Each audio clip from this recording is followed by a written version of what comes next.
Ennaku z'omwezi ziri 23 omwezi gwa kutaano omwaka 2024 Katonda tumwebaza atusobozesezza okuba nga tutuuka ku lunaku olwaleero era okutuuka akawungeezi k'olunaku olwaleero.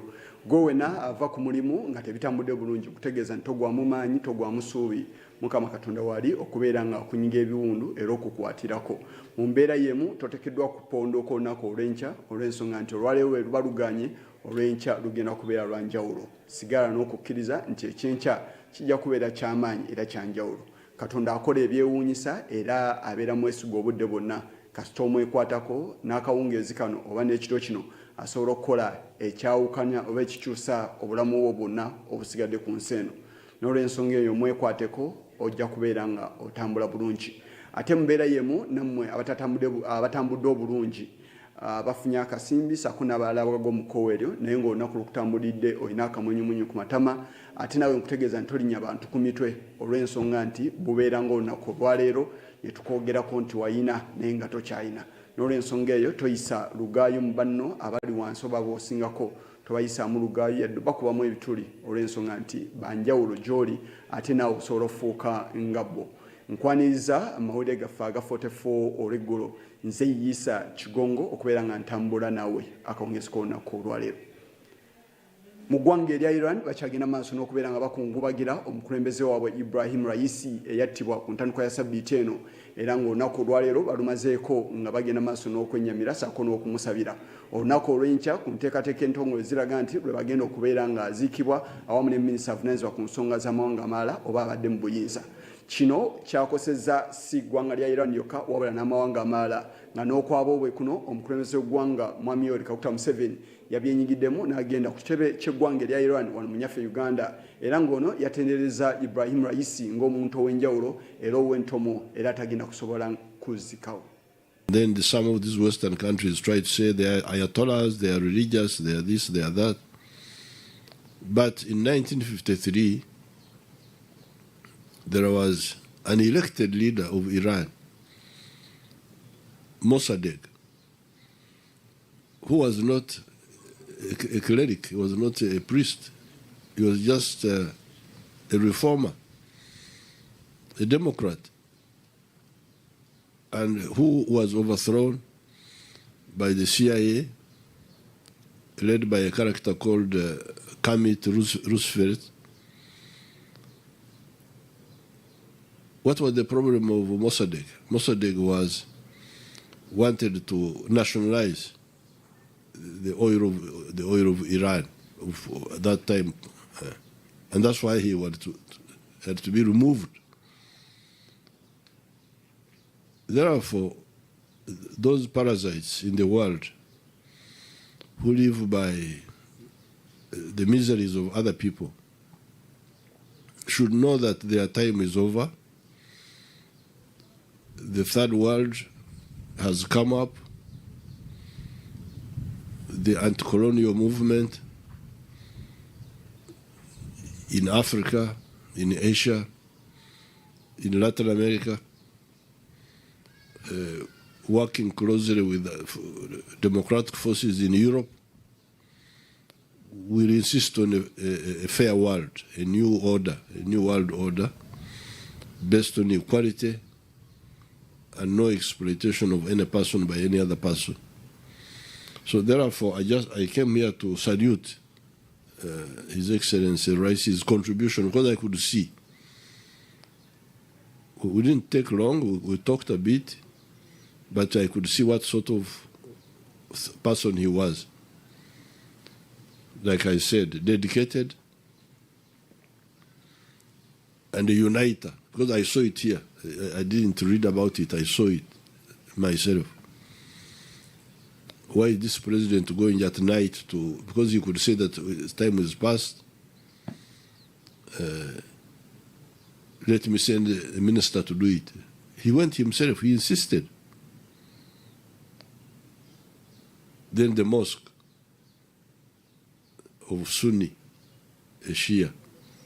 These are small things, but very, very, they can show you what person he was. So I came to assure the Iranian people that we are with you. With the progressive people of Africa, we know We know who is saying what and why, and we are never fooled by anybody who is playing games. We are glad that, because I think His Excellency Raisi even visited Saudi Arabia. Didn't he visit Saudi Arabia? Yes. Visited Saudi Arabia, because that difference between the Sunnis and Shias, we don't believe in those ourselves here. Our people here had those differences before our time. Catholics, Protestants, Muslims, Christians, were rubbish. Toka hii mambo. We told them off. We don't want. That's your private matter between you and God. But for the country, you are a citizen. That's what we look at. We don't care about you. God is the one who knows who is good and who is bad. For us, we are dealing with the matters here on earth. And here on earth, we are talking of market, we are talking of roads, we are talking of schools, health. Then God does His own things also. So we rejected that. His principles of good neighborliness resonated far beyond our borders, promoting harmony and understanding in a complex world.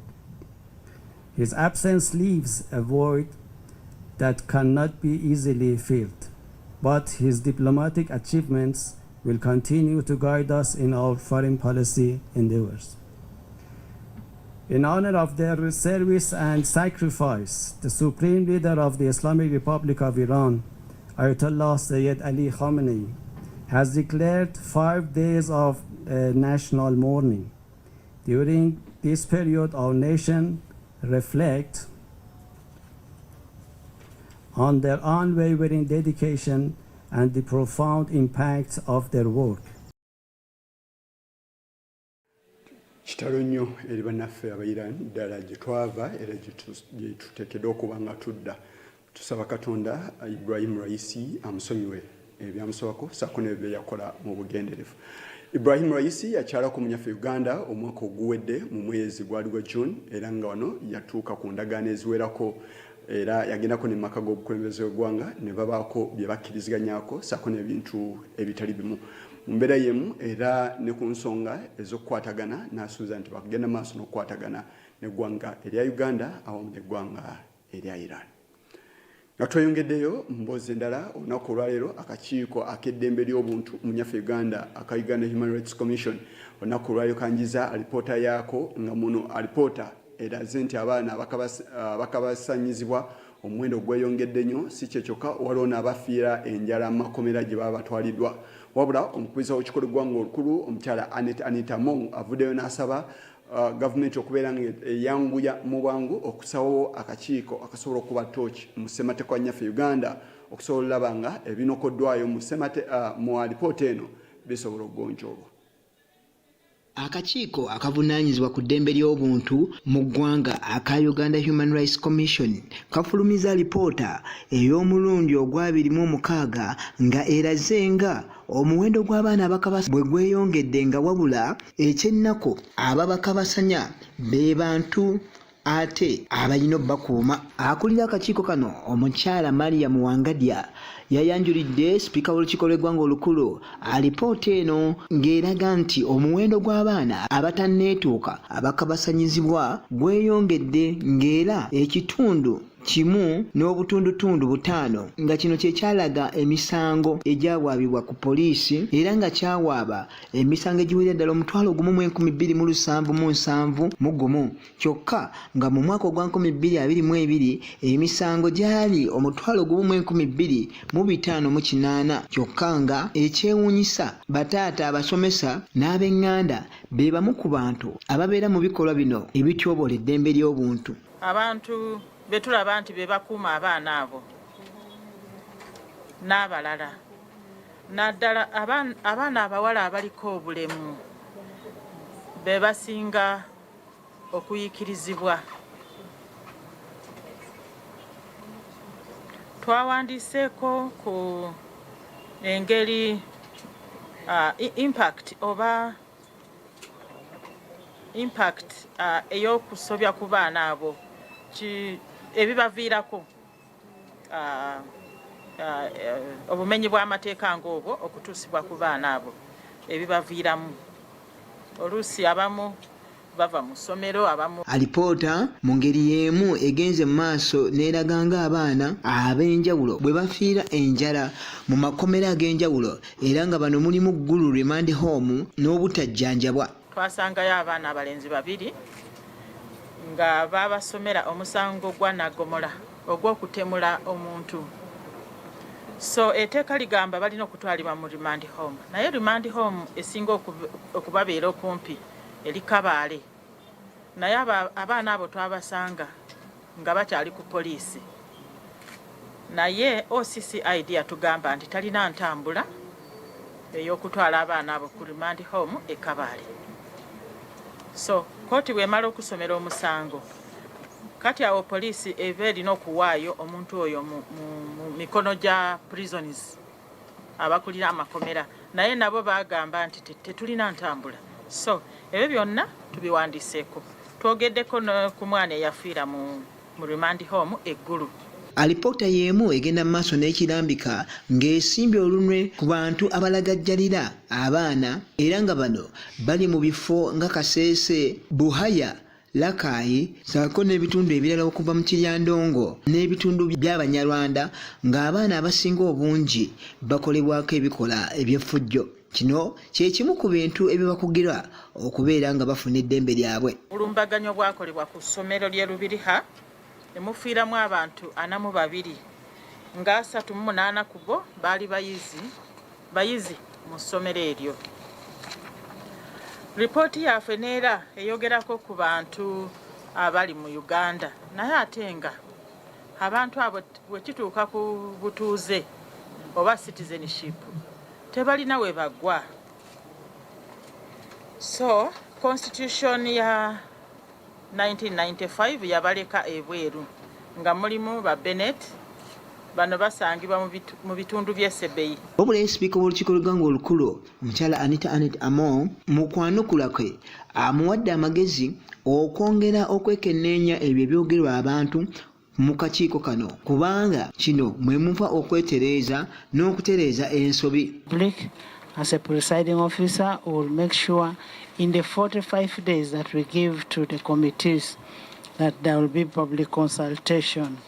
And as we have always said, this is a people-centered parliament. Being a people-centered parliament, will make sure we involve the public in whatever we are doing. We will always consult and ensure that the bills have what the people require, especially when you talk about the employment bill. That employment bill would really help us a lot in reducing sexual harassment, especially in jobs at workplaces. Ono agenze maaso n'okubasuubiza nga alipoota eno bagenda ogissa ku mwanjo okulaba nga nayo yeetegerezebwa mu Lukiiko lw'Eggwanga Olukulu. Ono oluvannyuma akubaganyiza ebirowoozo n'anenya ne gavumenti olw'okulwawo okussa akakiiko akekenneenya ssemateeka aka Constitutional Review Commission okulaba nga kakola ensonga ezeetaagisa. When you talk about the issue of statelessness of communities, you find it's not only what you've mentioned that have no states, that are statelessness. You find even the Banyarwanda who are in the constitution. We've already got a petition from the Banyarwanda who are in the constitution who have not been registered. They are denying them identity cards. They are denying them passports. They are denying them all those kind of things. So these are issues that we need to correct as a country. And it is good you. Kulwa Channel 44 Olweggulo, nze Nixon Bale, wano ku Lukiiko lw'Eggwanga Olukulu mu Kampala. Tukwenze nnyo omusasi waffe Nixon Bale. ennaku zino obufaananyi bungi oba ebifaananyi bingi oba obutambi bungi obuyitingana ku mikuto egy'enjawulo obulaga ettemu saako n'obubbi obunyinyitidde mu kibuga Kampala era ng'obumu k'obu bulaga abantu ababbibwa mu bikomera byabwe obulala ne bulaga abantu abagenda maaso n'okubeera nga babba bannaabwe. Olunaku olwaleero we bukeeredde nga waliwo akatambi akasaasanidde ekibuga Kampala akalaze omusajja yakubiddwa eŋŋuumi ekiro wabula okusinza ku mwogezi wa poliisi mu Kampala n'emiriraano Luke Owesigire avuddeyo n'abeerako by'atangaaza ku katambi kano naye we batuuse. Poliisi mu Kampala n'emiriraano eyagala otegeeza abantu ba bulijjo nti tulina okunoonyereza kwe tuli mu kukolako oluvannyuma lw'akatambi akatandise okusaasaana ku mikutu egatta abantu nga kalaga omwami ayamaze n'ategeerekeka nti ye Mugisha Thompson alina emyaka 4 nga mutuuze w'ekyebando alabika ku katambi ako ng'akubibwa ensambaggere era abanyaguluzi abatannategeerekeka abadde basukka mu 3 ne batandika omwaza n'okumubbako ebibye. Kunoonyeza kwe tukoze tukizudde nti omwami ono yabbiddwako emitwalo 4 egya ssente ze Uganda, akasawo akabaddemu ebiwandiiko eby'enjawulo ebisumuluzo era nga poliisi wano ku CPS etandise okunoonyereza ku nsonga eno. Kigambibwa nti we yabadde alinze takisi emuzze ewaabwe abazigu bano bwe bakoze obulumbaganyi buno era nga kye tukozeewo kyekyokuba nti no tulina abantu 2 abali mu kutuyambako mu kunoonyereza kwe tuli mu kukola okulaba nti no tukwata abo bonna ababadde emabega w'ekikolwa kino. Kunoonyereza ko kukyagenda mu maaso naye nga tukubiriza abantu okubeera abeegendereza nga batambula mu makubo era bwe balaba ekintu kyonna ekitategeerekeka oba ekimenya amateeka bategezeeko ab'ebyokwerinda oba balabye obulumbaganyi buno nga butuuse ku muntu bakube ku nduulu era tusobole okuba nti nno tubaako kye tukola. Tujja batuwawo ebisingako wanaabaawo ekipya ekizuuse ku nsonga eno. Oyo omumyuka w'omwogezi wa poliisi mu bitundu bya Kampala n'ebitundu ebiriraanyeyo. Ensonga z'ebyokwerinda nkulu nnyo era osaanye naawe okwessaako obukuumi bwo nga tonnaba kunonooza bwa byakwerinda. Waliwo n'abasabirira nti ababbi bano oli waba akwatiddwa kyetaaga n'aggyibwa mu bulamu bw'ensi abalala kwe bandiyigira oba ebikolwa ng'ebyo. N'olw'ensonga ab'ebyokwerinda buvunaanyizibwa bwammwe okuba nga mutuwa obukuumi olw'ensonga nti abantu bayinza okwekyawa ne batandika okutwalira amateeka mu ngalo olw'okuba nti bataasa obulamu bwabwe. Nga tweyongeddeyo olunaku olwaleero ebitongole by'okwerinda nga bikolemeddwa mu poliisi era birina amaka g'omu ku bawagizi ba NUP byegazinzeeko nga muno okusinziira ku mwogezi wa poliisi mu Kampala n'emiriraano Mwami Patrick Onyango avuddeyo n'ategeeza nti balina ebyambalo by'amagye ebyambalo ebigambibwa okuba eby'ebitongole by'okwerinda bye bajje mu maka g'omuvubuka g'omuwagizi w'ekibiina kya NUP ono. Kinajjukira nti ne gye buvuddeko era waliwo amaka g'abannabyabufuzi agatali gamu ge baazingako saako n'abalala abawagizi b'ekibiina kino ekya NUP era ne bajjayo ebimu ku ebyo ebigambibwa nti byambalo by'ebitongole ebyokwerinda. Gye buvuddeko ekitongole kya poliisi nga kikulemberwamu omwogezi wakyo mu nyaffe Uganda Mwami Fred Enanga kyava ne kirabula ebitongole ebyokwerinda ebyobwannannyini oba ziyite private guards oba private security guards awamu n'abantu aba bulijjo okwegendereza ebyambalo byabwe bye bambala era nti oyo yenna n'akwatibwa ng'ayambadde ebyambalo ebyefaananyiza n'ebimu ku bitongole by'okwerinda ebitongole ajja kubeera ng'avunaanibwa. Nga tukyagenda mu maaso n'ekikwekweto kyaffe ekyogezako okukwata n'okuziyiza abo bonna abalina engoye oba ennyambala efaanana nga ebyamagye oba nga eya poliisi. Kati leero abakuumaddembe bakoze ekikwekweto ewaka wa mwami gwe bayita Kwino Mujuni Anthony abamu bamumanyi nga Bobby Young mutuuze wa Mutungo Zone 2 awo mu Nakawa Division wano mu Kampala ne bamukwata katali mu mikono gya security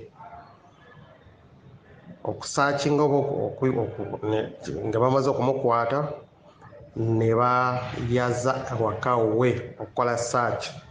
Ebintu gye bazudde ewaka ewe bazudde rank oba eddaala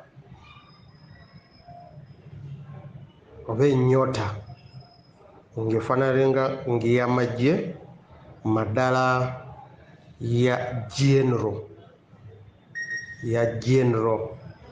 ng'ennyota gy'alina ya general ne radio eya walkie-talkie ne kofiira eya barret ng'eno eringa ey'amagye eya military police n'engato ez'amagye. Kati batwamuguddeko omusango gw'okubeera n'ebintu bya gavumenti ate n'ogezako okincitinga violence oba okuuma abantu mu muliro.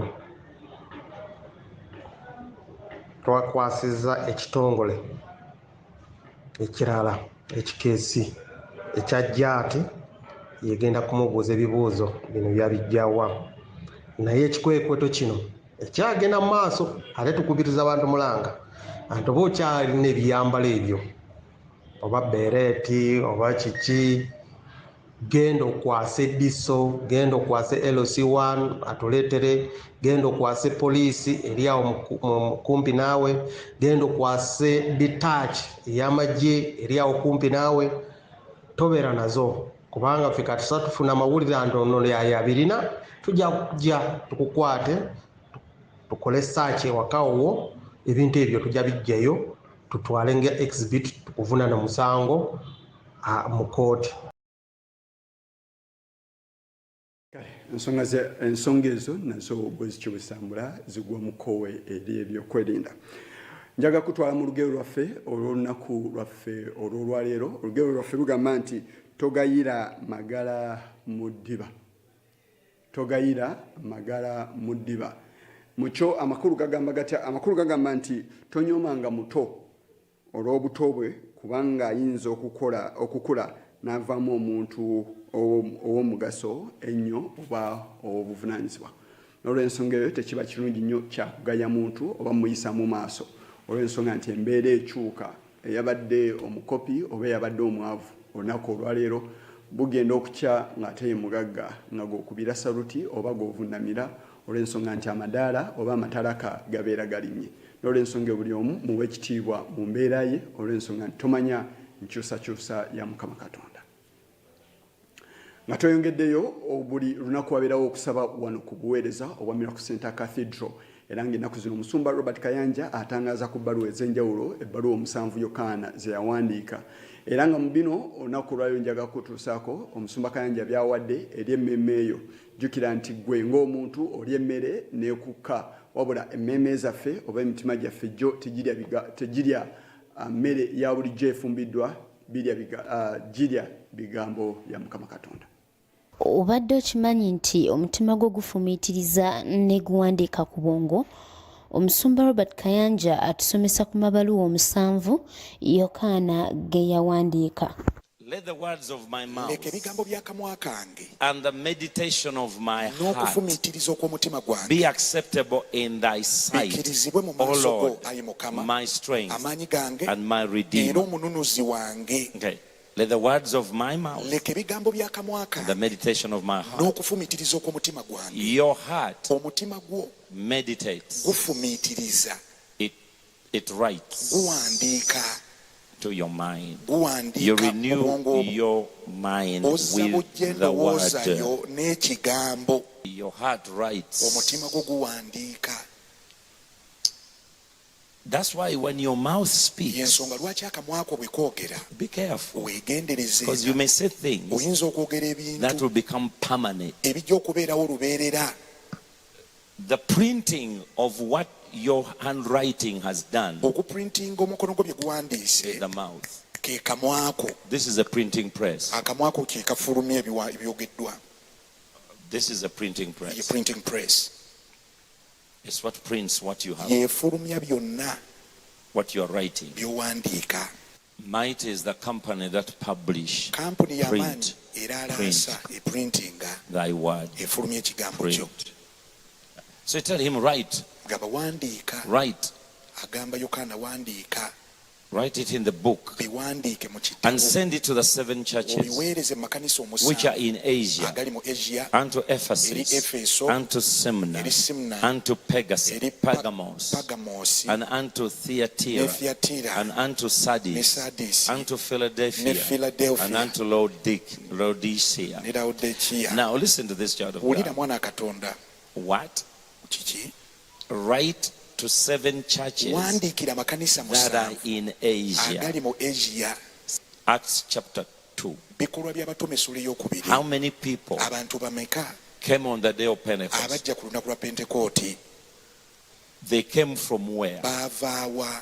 Some of them came from Asia. Abamu baava mu Asia And they opened up 7 ne churches. baggulawo amakanisa musanvu.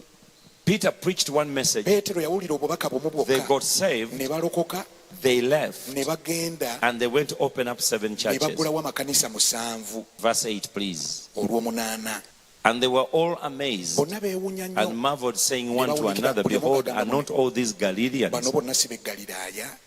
And how hear we every man in our own Kijja kitya tongue, nti buli omu awulira olulimi lwe wherein we were born? mwe twazaalibwa? Parthians, Medes, Abameedi, Elamites, Abaelami, dwellers in Mesopotamia, ababeera e and Mesopotamia in Judea, ne Buyudaaya, Cappadocia, Kappadocia, Pontus, ab'e Pontaasi Asia. ne Asia. Write to the churches, Wandiikira 7 amakanisa in Asia. musanvu agali mu Asia. Whoever came from Asia, Buli yava e Asia they went and opened up churches baddayo ne baggula in amakanisa 7 cities. mu bibuga Now, musanvu. they came from Asia, Baava mu Asia they went to 7 cities of ne Asia, baddayo mu bibuga musanvu by'e they Asia opened up ne churches baggulawo amakanisa in 7 cities, mu bibuga musanvu. and now God is telling the man of Revelation, Kati John, Katonda agamba Yokaana omusajja he said, w'okubikkulirwa write them 7 letters, bawandiikira amabaluwa and all musanvu. letters Amabaluwa gonna are not a duplicate. nga si buli emu nti efaanana They are endala specifically nga gagendera with a ddala specific mission. galimu obubaka This is what obw'enjawulo. I'm saying. Kino kye ntegeeza. All your children Abaana bo are bonna not going to carry out the same thing, tebagenda kukola kintu kye kimu. but God is going to send them letters Naye specifically. Katonda buli omu agenda muweereza ebbaluwa. Oh, hallelujah. Haleluya. Kale ebigambo bya myoyo gyaffe biba birungi n'obyefumiitirizaako kubanga bisobola okuyamba oba bikuyamba okuvuunuka entata oba amaggwa g'omuntu yenna akwalana oba ebintu ebigwa mu kkowa eryo saako n'okuzzaamu amaanyi emmeeme eyo n'obukkiriza bwo. Nga tweyongeddeyo sabbiiti eno waliwo abakiise mu kikolebwanga olukulu nga bakulembeddwamu omubaka Theodore Ssekikubo batandika ku nteekateeka ey'okwagala okuwanduukula ba commissioner of parliament omuli ab'ekibiina ekya NRM oba abali mu buyinza awamu n'abo abavuganya gavumenti. Olunaku olwaleero akulira oludda olwabula gavumenti mu paalamenti munakibiina kya NUP Joel Ssenyonyi avuddeyo n'alaga obuwagizi bwe eri abakiise bano. Onategeeza nti bano baalwawo dda era nkekadde babeere nga baanukula.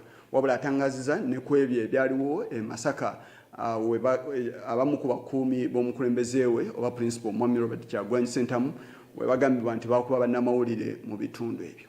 Kono tulina okuba abeegendereza ku kigambo ky'emikono. Tulina okuba abeegendereza nti emikono ne listi ze tukuŋŋaanyizaawo gyetaagibwa okubbibwa abakyala kimpadde baagala bagitugyeko. Kati empapula teziyinza kubeera wano wonna. Ate ekyokubiri tumaze okuyita sergeant at arms ne DPC wa wano aleete omusirikale wano. Emikono gyaffe gibeere nga giri bulungi. Naye ng'emikono tugirina olupapula olumala okujjula nga tuliterekebwa. Tusuubira okubayita nga bannamawulire kubanga ensonga eno twagitandika nammwe. Tulowooza nti nno ababaka Honorable Ssewungu ne ttiimu ye bava e Masaka gye bali baleete empapula ze bajja e Masaka. Abagenze mu seminars ababaka gye bali empapula zonna bazireete tusobole okuzanjula gye muli. Tusuubira okukikolako essaawa ziba ziweze mwenda olwaleero kiyinza obutasoboka. Naye enkya olunaku nga tuwunzika sabbiiti tujja kubayita tubategeeze wa we tutuuse. In Uganda, telling the voters to call their members of parliament to leave the constituencies and come and sign against corruption. So those who don't come and sign, they're answerable to their voters. We thank you. Njagala kwebaza bannaffe aba NRM kakati nabo abatwegaseeko kubanga tuzze twogera ku nsonga eno ng'abamu bagamba nti kakati ebyo NUP ne Mpuuga tebakwatagana nedda si bwe kiri. ekikyamu kyakolebwa era nga kituze twogerako. Ndi musanyufu kinaba NRM kakati bavuddeyo nga bagamba nti ate ffe tulina abakomishona basatu kitukakatako okwegatta ku nsonga eno era ne bavaayo. Nalaba Deputy Secretary General wa NRM Honorable Rose Namayanja naye yavaayo n'avumirira ekikolwa ky'abakomishona bano okutuula ne bagabire sente. Lwaki tebakireeta mu Parliament tukiteesaako ffenna ne batuula bonga bo ne beegabira sente obanga beesiima biki bye tutategeera.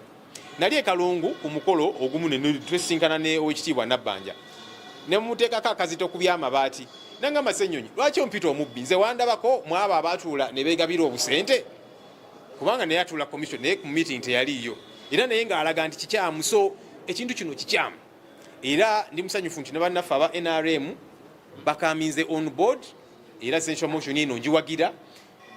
Ngenda kusayininga badde siri otobaddeyo kamuli naki naye nange ngenda kusayininga motion eno era njagala kukubiriza bannaffe bali mu opposition tusayininge.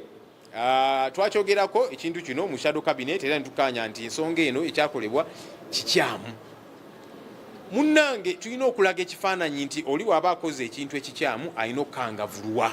Tuteekewo abo abanaamanya nti kakati tulina okutambulira ku mateeka ne tukola ekituufu ekirina okukolebwa. Ensonga ey'abannamawulire gye tuze tulaba abagamba nti baakubibwa pulezidenti wange bwe yali e Masaka mu kuziika twagiwulira era ne tugamba katuweekeenenya ensonga eno. Nayogera ne security team yaffe nga njibuuza akana n'akataano ku nsonga zino bo ne babyegaana. Naye njogera ne bannaffe bano abalumiriza nti baakubibwa buli omu alina version yiye.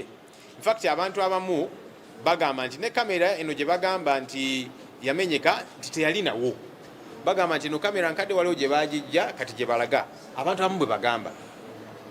Obuzibu obuliwo nti n'abantu abamu abavuga ekintu kino bazze bakyoleka mu lwatu ku Facebook post zaabwe naki nga bavuma Honorable Kyagulanyi ne NUP nga bagirumba ate nga balina abalala be basuuta. Ate kakati be bamu kubavuga ekintu kino ne twebuuza ensonga eno teri mu politics.